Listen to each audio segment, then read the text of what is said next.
한반도 미래전략연구원 이사장 박태환입니다. 제49회 전문가 정책 포럼에 참석해 주신데 진심으로 감사드리며 환영합니다. 오늘 주제는 핫 이슈인 트럼프 2기 행정부의 대한반도 정책입니다. 발표자는 왼쪽에 한국외국어대학교 L&D 학부장이시며 국제정치학 교수이신 김진아 박사입니다. 김 박사님 환영합니다. 박수요. 이번 포럼에도 최고 전문가 6분을 토론자로 모셨습니다. 지정 토론자 선생님들은 그를 연장자 순서대로 소개해 드리겠습니다. 오른편에 김미권 박사님, 인하대학교 명예교수이시며 전 한국국제정치학회 회장이십니다. 그 다음에 왼쪽 편에 우리 조성열 박사님, 경남대학교 군사학과 초빙 교수였으며 전 우리 오사카 총영사님이십니다. 그 다음에 우리 홍연익 박사님, 현재는 세종연구소 수석연구위원이시고 전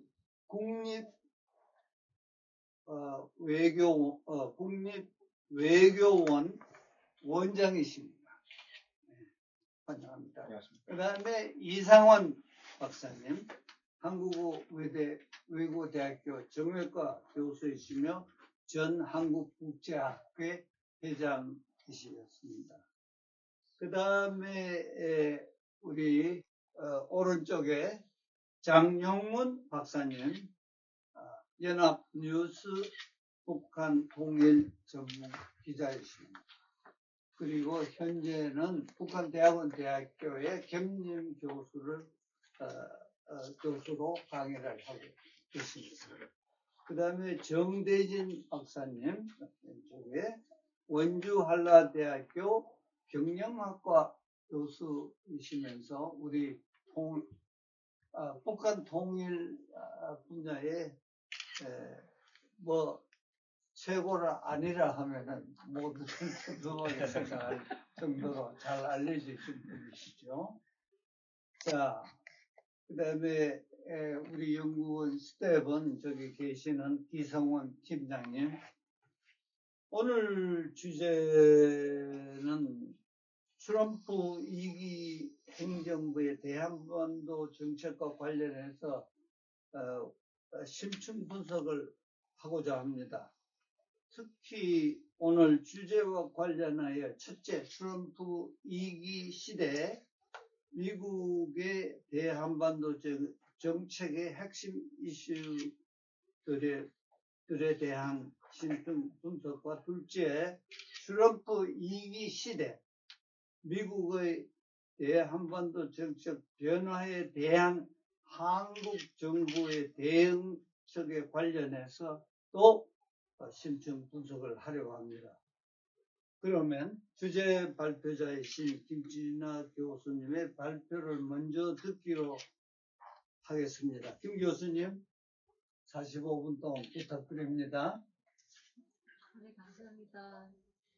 저보다 훨씬 더 미국에 대해서 많이 아시고 대북 정책에 대해서 많이 아시는 교수님들 앞에서 또 이렇게 발제를 하라고 하셔가지고 제가 진짜 힘들 거라 모르겠습니다. 저는 사실 대선 기간 동안에 물론 가능성이 그렇게 높다고는 생각하지 않았지만 그래도 응원하는 쪽은 민주당이었기 때문에 네, 그 결과가 나올 때까지도 저는 계속 해리스를 응원을 했습니다. 근데 결과적으로 나는 트럼프 측이 승리를 했고 그래서 한 일주일 동안 다시 마인셋을 좀 완전히 바꿔가지고 글을 적어가지고 제출을 하는 바람에 좀 오탈자도 많고 그러니까요. 그 논리적으로 좀 빈약한 부분이 굉장히 많아서 오늘 토론에서 선생님들 많은 이제 말씀해 주시면은 제가 또 보완하고 이렇게 좀 발전을 시키도록 하겠습니다.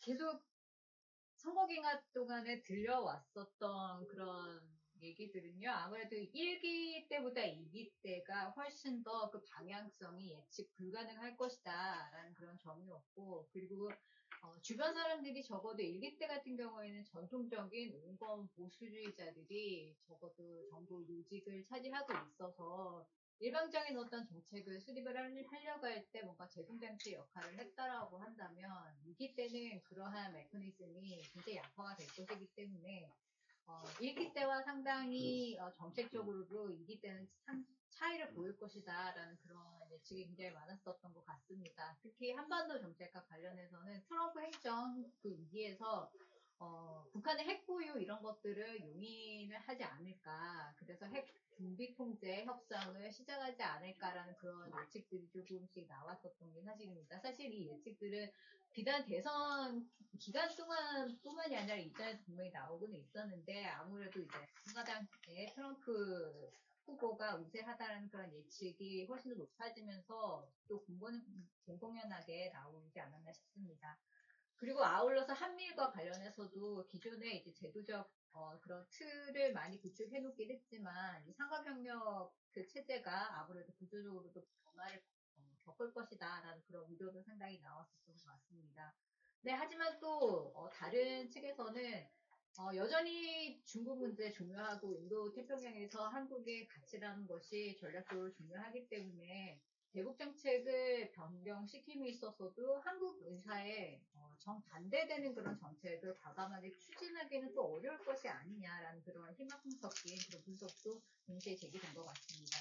이렇게 이제 각각 다른 전망을 내고 있다라는 것 자체가 그만큼 이게 행정부 출범 이후의 미국 정책에 대해서 정확한 예측이 곤란하기 때문에 이렇게 여러 가지 차원에서 추측을 하는 것이 아닌가라는 생각이 일단 들었습니다.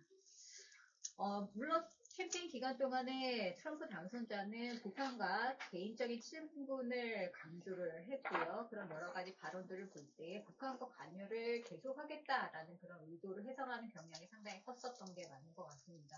그래서 이런 것들을 종합을 해볼 때 한측에서는 외교 정책을 분석하는 시각은 여러 층위로 나뉠 수가 있겠지만 아무래도 트럼프의 그런 어떠한 스타일상 개인적 층의 분석 수준이 훨씬 더 앞으로는 중요하게 그런 틀로서 우리가 좀 활용해야 될 것이 아닌가라는 그런 얘기를 나오기도 했는데요.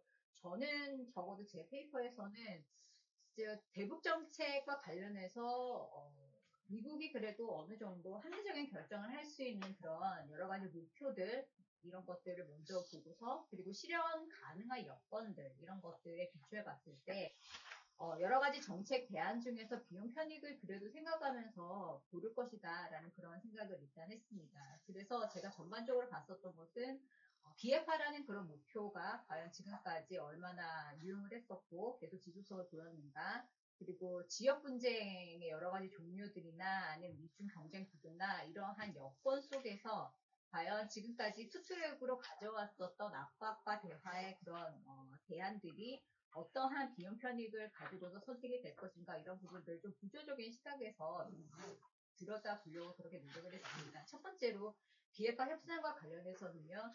지금껏 미국이 정책의 여러 가지 명칭을 이제 변화를 시도한 건 맞습니다. CBID가 FFBD로 바뀌는 등 여러 가지 이제 표현상의 변화를 시도했지만 이것이 표현상의 어떤 제한적인 변화만이었다라는 것은 결국엔 비핵화라는 정책 목표의 어떤 근본적인 수정은 불가능했었다라는 부분 그리고 2018년에 NPR 그리고 이후에 바이든 정부의 NSS와 같은 여러 가지 전략 문서에서도 한반도의 완전한 비핵화 이런 것들을 계속적으로 강조해 왔다는 점 이런 점들을 봤을 때 적어도 공식적인 그런 입장은 변하지 않았었던 그런 측면이 있다고 봤고요. 그리고 만약에 이 비핵화 목표를 전환을 하려고 한다면 거기에 따른 여러 가지 걸림돌들이 많다라고 봤습니다. 일단 첫 번째로 안보리 결의 이행 방식을 변경하지 않는다라고 한다면은 결국에는 비핵화 목표가 그대로일 건데 이것을 전환하려면 추가적인 안보리 결의가 반드시 필요하게 되고 그럴 경우에 결의문 통과를 하는 것이 과연 쉬울 것인가? 영국이나 프랑스뿐만 아니라 중국과 러시아도 마찬가지로 핵을 보유한 북한을 공식적으로 인정하지 않고 그리고 인정하는 것 자체가 지역 국가들의 여러 가지 핵무장 움직임이나 지역 불안정성이나 이런 것들을 봤을 때 쉽지는 않을 것이다. 그래서 목표 정책은 그대로 갈 것이다. 라고 일단 예측을 했고요. 두 번째로는 협상을 이행을 할 때에 여전히 검증이라는 그런 목표 이런 것도 의회 차원에서 표면적으로 지지하는 그런 측면이고 과거로부터 북한이 항상 저항을 해왔었던 그 얘기는 결국 미국이 굉장히 강조를 해왔었던 그런 목표다라는 겁니다. 그래서 사찰과 검증 이런 문제는 앞으로 북한이 여전히 대화를 한다고 하더라도 신뢰할 수 없는 상대다라는 점은 변함이 없을 거기 때문에 계속적으로 제기가 될 수밖에 없을 것이고요. 만약에 핵 군비 통제 어떠한 새로운 프레임을 가지고서 예를 들어서 ICBM 개발 중단에 어떠한 반대 루트로 대화가 시작된다라고 하더라도 미사일과 관련한 동결과 관련한 사찰, 검증 이런 것들은 여전히 중요할 거기 때문에 오히려 북한 전역에 퍼져 있는 군사시설에 대한 접근이나 사찰 이런 것들을 요구할 가능성이 훨씬 높고 그렇게 되면은 이 문제도 상당히 갈등에 부딪힐 것이다라고 생각을 했습니다. 세 번째로는 여권과 관련해서요. 지역 분쟁의 여러 가지 변화 이런 것들이 제국 정책에 미칠 영향을 종합적으로 한번 생각을 해본 다음에 북한에 대한 정책 변화를 좀 예측을 하는 것이 중요하다고 봤습니다. 바이든 정부 시기에 사실은 북핵 문제가 우선순위에서 밀려났다라고 하지만 그것은 외부적인 여러 가지 사건들이 영향을 많이 미친다고 봤습니다. 아프가니스탄이라든지 우크라이나라든지 중동 문제, 특히 한일 관계 개선 이런 것들은 결국에는 대북 확장업체 차원에서 여러 가지 공조를 할 수 있는 기회를 열어주었기 때문에 대북 정책의 우선순위가 자동적으로 재정적이 되어 왔었다라고 봤는데요. 그렇다면 트럼프 2기에는 어떠할 것인가? 여전히 대외 원전화 개입에 대한 여러 가지 지지율이 낮아지는 것, 그리고 우크라이나의 조기 종료 그런 것들을 선호하는 그런 여러 가지 여건들을 살펴봤을 때 아무래도 트럼프 당선인은 2기가 출범이 되면은 지역 분쟁을 빨리 공유를 시키고 그리고 중국 문제에 올인을 할 것으로 보이는데 그렇게 되면은 북한의 대러 가치 분명히 변할 수가 있을 것이고 더불어서 대미 전략적인 가치도 상당히 낮추는 결과로 이어질 것이다 라고 생각을 했고요. 그리고 만약에 러시아가 한국을 포함한 미국 동맹국가의 어떤 긴장을 완화하려고 하는 그런 기회를 만약 노린다고 한다면은 이러한 분위기 속에서 북한의 가치는 상당히 더 떨어진다고 봤습니다. 그리고 중동 문제와 같은 경우에는 이스라엘과 중동 국가 간의 긴장이 완화되는 그런 방향으로 갈 경우에는 이란이 아무래도 핵협상 재개 기회를 먼저 얻을 수 있을 것이고 핵무기 제작에 필요한 여러 가지 물질을 생산하는 데 소요되는 시간인 브레이크아웃 시간 이런 것에 대한 미국 사회의 굉장한 이제 관심과 민감도를 봤을 때 아무래도 정책적인 우선순위에서 북한은 이란에 비해서 떨어질 가능성이 분명히 있다고 봤습니다. 그리고 국내적인 여러 가지 여건들을 봤을 때 의회의 여러 가지 법제도적인 제약 사항도 상당히 중요하다고 봤는데요. 북한이 바라는 수준의 관계 개선이나 아니면은 실질적인 교환 거래로서의 어떠한 제재 완화 이런 것들을 만약에 장기적인 협상을 추진함에 있어서 미국이 제안을 한다라고 할 때 여러 가지 걸림돌이 되는 제도적인 것들이 있습니다. 일단은 상원이 비준을 통해서 관련한 협정을 이제 표결에 붙이게 되는데 그렇다면은 이행을 방치하거나 제한하기 위한 여러 가지 법안을 논의하는 과정에서 조건들을 상당히 걸 가능성이 있고요. 만약에 외교관계를 대탁도 정도로 올린다라고 할 때는 상원의 3분의 2 찬성을 분명히 받아야 되는 그런 허들도 분명히 있고요. 비단 연락사무소 하나를 설치하는 것만으로도 이것은 관련한 예산 집행의 문제이기 때문에 의회 동의가 상당히 필요한 부분이 있습니다. 그리고 제재 완화와 관련해서도 경제적인 반대 국부를 제공하는 것 차원에서는 상당히 북한에게 중요한 이슈이기는 하지만 미국의 여러 가지 국내 법들, 대외 원조법이라든지 수출입 운영법 등등등 굉장히 많습니다. 이런 것들이 북한에 대한 제재를 단순히 완화시킬 수 있는 그런 차원으로 행정부가 뭔가 변경을 줄 수 있는 그런 것들이 아니기 때문에 결국에는 줄 수 있는 것들이 그렇게 많지 않다라는 점에서 빨리 대화를 시도할 수 있는 그런 여건이 생기지 않는다라고 일단 봤습니다. 그리고 트럼프 2기 정부 때 또 중요한 이슈 중에서 하나가 한미동맹과 관련한 이슈인데 저는 이것이 분리된 이슈라고 생각을 하지 않습니다. 한미동맹 이슈와 분명히 대북 정책 이슈는 분명 이슈가 연계될 수밖에 없을 것인데 동맹과 협력 관계를 어떤 식으로 변화하느냐는 결국에는 대북 협상의 교환 거래를 어떻게 카드로 활용을 할 것인가와 분명히 연계가 될 수 있다라는 그런 점에 좀 주목을 해봤습니다.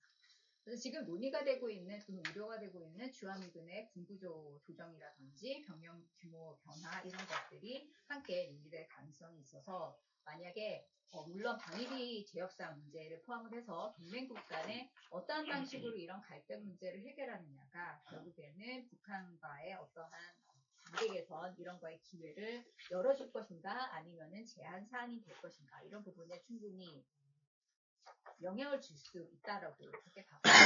그리고 동맹이 만약에 어떠한 이제 갈등을 빚게 될 경우에는 대북 억제 태세 전반에 영향을 줄 수가 있을 것이고 그렇게 되면은 이 신뢰가 흔들리는 그런 조짐을 보는 북한이 전략적으로 한미 관계의 경쟁을 이용할 여지를 만들 수 있기 때문에 대화를 어떤 식으로 활용할 것인가라는 북한의 입장에도 상당히 영향을 줄 수 있는 그런 변수가 된다라고 봤습니다.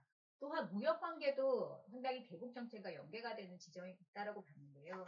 여러 가지 관세율 변동이나 아니면 FTA 내의 어떤 갈등, 무역 불균형 문제 해소와 같은 이런 무역 분야의 갈등 자체가 만약에 확대가 될 가능성, 그리고 제2기 정부가 앞으로 추진한다라고 하고 있는 온쇼어링 정책, 이러한 여러 가지 부분들이 결국에는 동맹의 전략적인 중요성을 상대적으로 약화시킬 그런 가능성에 우리가 좀 주목을 해야 될 것이고, 그렇다면은 동맹과의 협력 가치가 상당히 하락하는데 영향을 준다라고 우리가 생각을 할 수가 있을 것인데, 그러면 결과적으로 북한 문제를 협의하는데 필요한 한미 공조 이런 채널 이런 것들이 신속하고 긴밀하게 가동되는데 영향을 어느 정도 초래할 수 있다라고 그렇게 간접적으로는 영향을 줄 수 있다라고 그렇게 봤습니다. 마지막으로 제가 또 들여다봤었던 것은 대화 여건에 영향을 주는 북한의 반응 자체도 상당히 중요하다고 봤습니다. 우리는 미국이 어떻게 할 것인가를 주로 보는데요. 사실은 이러한 시그널에 북한이 어떻게 반응하는 것도 상당히 중요하다고 봤습니다. 제가 개인적으로 생각하기는 향후 양자회담에 대한 북한의 기대 효용이 이전과는 상당히 다를 것이라고 봤고요. 그리고 더 많은 교환 거래, 미국과 하고자 하는 그런 트레이드오프가 훨씬 더 수준이 높아지고 폭이 넓어질 것이다 라고 봤습니다. 그것은 물론 지금 한 4년 동안 북한이 해왔었던 여러 가지 뭐 복제정이라든지 아니면 군사력 증강 이런 것들을 봤을 때 충분히 그럴 가능성이 있다라고 봤고요. 자, 그렇다고 한다면은 미국은 북한에게 어떠한 식으로 이제 대응을 해왔는가. 결국에는 아까도 말씀드렸듯이 압박과 대화 두 가지의 옵션 중에서 상황에 따라서 북한이 어떻게 나오느냐에 따라 그런 옵션들을 선택을 해왔었다라고 봤었는데요. 우리가 기억하는 것은 트럼프 임기 때 상당히 압박 정책을 더 선호했었다라는 점입니다. 만약에 또 한 번 북한이 어떠한 긴장 구조를 시도를 한다라고 한다면은 대화의 가능성은 그만큼 낮아질 거라고 봤었는데요. 트럼프 임기 때 봤었던 테러 지원국 재지정이나 아니면은 대북제재 현대화법의 통과라든지 아니면 여러 가지 레토릭과 같은 사형과 분노 이런 것들은 결국에는 북한이 최대 규모의 핵실험이나 미사일 개발 이런 것들을 지속적으로 시도한 이후에 나왔었다라는 점에서 그 서로 간의 인터랙션 이런 것들이 계속 맞물려 왔다라는 점을 주목을 했었고요. 바이든 정부도 마찬가지로 과거 정책과의 초기에는 차이점을 부각하려고 했고, 그리고 네이밍을 할 때도 북한 정책과 관련해서 잘 조정된 실용적 접근이다라는 그런 새로운 네이밍을 했음에도 불구하고 성과를 내지 못했었던 것은 북한의 반응 자체가 거기에 부응을 하지 않았기 때문에라고 생각을 했습니다. 이후에 물론 북한이 또 지금 또 문제가 되고 있는 러시아와의 군사 협력 이런 것들을 강화하면서 핵 보유를 기정사실화하려는 그런 움직임 이런 것들은 대화의 가능성을 상당히 낮추는 대로 작용을 할 것이고 그렇게 된다라면 기회차는 더욱더 질 수밖에 없고 이러한 부정적인 상호작용의 메커니즘 자체는 트럼프 2기 정부에서도 마찬가지로 작동을 할 수 있다라고 그렇게 저는 봤습니다. 그래서 이런 것들을 전부 다 종합을 해볼 때에 대북 정책이라는 것은 단순히 개인의 어떠한 성향 또는 대선 기간 동안에 선거 전략의 일환으로 나왔었던 레토릭 이런 것만을 가지고서 우리가 판단할 수 있는 부분은 아니라고 생각이 들고요. 구조적인 여러 가지 그 여건, 그리고 국내적인 여건, 이런 것들을 모두 다 종합을 해봤을 때, 선택가능지가, 어디로 이제 몰려가는가, 이런 부분들을 좀 들여다 봐야 된다라고 생각을 했습니다. 그리고 제가 토론과 관련해가지고 미리 토론 내용들을 다 주셔가지고요. 제가 다 읽어봤습니다. 그래서 일단 제가 일부러 시간을 조금 세이브를 했었는데요. 이제 그 토론 내용으로 지적을 해주셨던 부분에 대한 저의 어떤 생각, 그리고 저도 여기에 대해서 조금 질문 이런 거리들이 좀 있었어요. 그래서 좀 활발한 토론을 위해서 그런 것을 이제 조금 말씀을 드리고 그러고 마치려고 합니다. 이상한 교수님께서 말씀을 해주셨던 것 중에서 하나가 북한의 비핵화 이런 것들이 레짐 체인지 없이는 불가능할 것이다 라고 말씀을 하셨는데, 아무래도 우리가 기억을 하고 있는 것이 남아공의 사례처럼 분명히 국내적인 변화 자체가 비핵화에 상당한 변수가 되었었다라는 것을 우리가 역사적인 사례로서 알고 있습니다. 그런데 이 레짐 변화라는 것은 또 하나 무엇과 맞물렸었냐면요. 안보 환경의 변화와 상당히 맞물리면서 이런 결정들이 났다라는 점에 있어서 과연 레짐 체인지와 안보 환경의 변화를 시키는 것이 이 중에서 무엇이 훨씬 더 중요한 변수로 작용을 했을까, 이런 부분들도 한번 생각을 해보면 좋겠다라는 그런 생각이 들었습니다. 그리고 미국의 이제 북한 문제와 관련해서 뭔가 독자적으로 결정을 하는 것은 아무래도 지금 신냉전 이 상황 속에서 한국과 일본이 도움을 필요로 하는 그런 미국의 입장을 봤을 때는 한계가 있을 것이다 라고 생각을 하신다라고 말씀하시면 저도 여기 100% 동의를 하는 바인데, 그럼에도 불구하고 아무래도 개인 변수를 특히 트럼프 이기에서는 조금씩은 생각할 수밖에 없는 부분이 좀 있는 것 같습니다. 그래서 이기 때 싱가포르 회담 이후에 뭐 한미훈련을 잠정적으로 중단하겠다라는 그런 이제 발표를 했었던 것, 이런 것들은 분명히 한국과의 사전적인 논의가 없었던 그런 측면이 있었기 때문에 이런 부분들이 또 재발하면서 나타날 수 있는 그런 가능성, 이런 것들을 어떻게 이제 우리가 좀 이제 다뤄야 될지, 이런 것들을 정책적인 측면들 논의를 하는 가운데서 좀 얘기를 해보면 좋겠다라는 그런 생각이 들었었고요. 그리고 이제 북미 대화를 남북 대화를 연결하는 것 자체가 과거에는 상당히 자연스러웠었던 게 맞는 것 같습니다. 그런데 그것이 상황적으로 북한이 이익이라고 이제 판단이 된다면은 아마 북한도 여기에 동의를 해줄 것 같은데, 이 북미 간에 이러한 교환 거래에 과연 한국이 어느 정도 기여를 하느냐, 이 여부에 따라서 북한이 남북 대화를 북미 대화와 같이 연계하는 것이 이익이 되느냐 안 되느냐를 판단하는 그런 중요한 지점이 될 것 같습니다. 그렇다면은 결국에는 한국이 북미 교환 거래에 어떠한 역할을 추가적으로 할 수 있을 것인가, 이런 부분들을 미리 생각하는 것이 굉장히 중요하겠다라는 그런 생각이 좀 들었었고요. 그리고 조성열 부사님께서 또 지적을 해주신 것 중에서 하나가 영 닉슨 전략, 이런 부분들을 중간중간에 많이 말씀을 해주셨어요. 그래서 중국과 관련해가지고 중국을 견제하는 그런 전략이 트럼프 이기에서 굉장히 중요해질 것이다.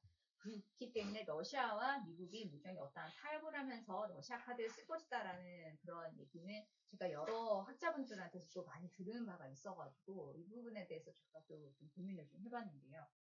만약에 그런 것들이 가능하려면 중국의 대러 의존도가 상당히 높아야 되고, 러시아가 모종의 레버리지를 많이 가지고 있어야지, 그게 전제가 되어야지 미국에게 뭔가 쓸만한 카드로서 러시아의 존재가 중요하다라고 이제 그런 주장이 성립이 되거든요.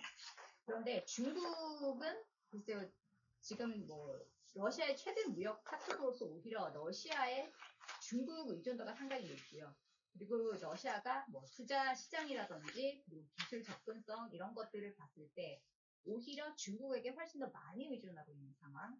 그리고 반대로 중국의 전략적인 자율성, 그리고 중국이 가지고 있는 다양한 파트너십, 뭐 공급망의 뭐 이제 여러 가지 유동성, 이런 것들을 고려할 때 러시아를 미국이 얼마나 활용할 수 있는 그런 카드가 될 수 있을지, 이 부분에 대해서 한 번 더 생각을 해볼 필요는 있겠다라는 그런 생각이 좀 들었습니다.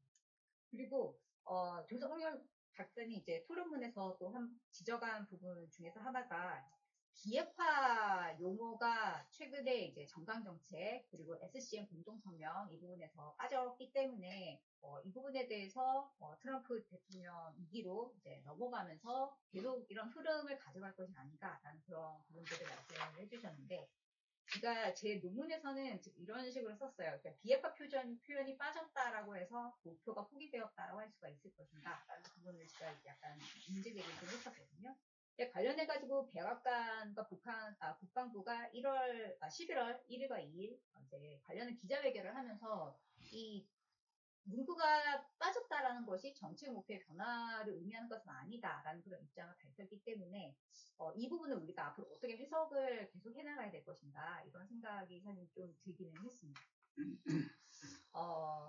그리고 또 하나 그 방위비 분담 관련해가지고 이 부분이 이제 굉장히 중요하다는 얘기들은 많은 이제 토론문에서 말씀을 하셨어요. 트럼프 대통령이 재협상을 요구를 할 수가 있다라는 그런 측면도 강조를 해주셨는데, 요걸 나중에 이제 정책 토의를 할 때 저희가 요 부분 한번 생각을 해봤으면 좋겠다는 생각이 들었던 게, 만약에 SMA를 재협상을 한다라고 하면은 기존의 소파 개정이 필요한 부분이 생기거든요. 왜냐하면 추가적으로 요구를 하는 그런 아이템들이 소파의 프레임을 벗어나기 때문에 추가 협정 체결이 상당히 필요한 부분이고, 그렇게 되면 분명히 새로운 협상을 하는데 시간이 들 것이고요. 그리고 만약에 이것을 개정할 때는 당연히 한국 국내 법령에 따라서 국내 승인 절차, 국회를 통과하는 그런 것들이 상당히 중요하고 상호 동의가 일단 돼야 되거든요. 그렇다면은 트럼프 임기 4년이라고 생각을 했을 때 26년부터 5년간 유효한 협정을 SCM 협정을 가지고서 과연 어느 정도 우리가 시간 끌기를 하는 그런 전략을 쓸 수 있을 것인가 이런 부분도 상당히 의미가 있는 그 주제겠다라는 그런 생각을 좀 해봤습니다. 그리고 또 하나 또 군사적인 문제들을 아무래도 많이 지적을 해주셨는데요. 그 주한미군 문제와 관련해가지고 이거는 저희 약간 질문이긴 한데 지금 현존하는 28,500명 가운데 6,000명을 빼낸다라는 그런 이제 검토가 진행 중이다라고 말씀을 해주셔가지고 그게 이제 필리핀 쪽 내기 기지로 갈 수가 있다라고 말씀을 하셨는데 그래서 미국이랑 필리핀이랑 그러니까 맺었었던 방위협정 거기를 보면은 일단 문구상으로는 순환병력 사용에 한정이 되어 있고요. 기지를 운영을 하고 있거든요. 근데 여기에 있는 6,000명은 지금 순환병력용은 아니고 여기 그냥 박아두는 병력용인데 이 병력을 막 6,000명을 거기에 박아둘 수는 일단 없는 그런 독적인 프레임을 가지고 있어서 이런 것들이 과연 어떤 방식으로 가능해질 것인지 이런 부분들에 대한 좀 약간 의문이 들어서 그걸 한번 질문을 해드리고 싶었습니다. 그리고 김희곤 교수님께서 지적을 해주셨던 것이 제가 아무래도 이 페이퍼 자체가 정책 포럼이라는 그 틀에서 발점을 준비하다 보니까 아무래도 앞부분에 빠져 있는 것이 여러 가지 이론적인 부분들, 모델 이런 부분들이었는데 아까 제가 설명해드렸듯이 합리적인 모델을 저는 생각을 하고서 일단 글을 작성을 했다라는 말씀을 드리고 하지만 아까도 제가 몇 번 말씀을 드렸지만 트럼프 2기의 미국은 조금 다를 것이다라는 생각이 들어가지고요. 많은 학자분들께서 지금 계속 이제 문제 제기를 하고 있는 게 관료 정치 모델 이런 것들이 실제 2기 정부 안에서 어떻게 일어나느냐에 따라서 상당히 일방적이고 몇 명의 이제 주도권을 가진 사람들 위주의 어떠한 정책이 결정될 가능성이 굉장히 높아질 거기 때문에 그런 가능성이 많아서 이 모델이 앞으로 훨씬 더 중요해질 것이 아닌가라는 그런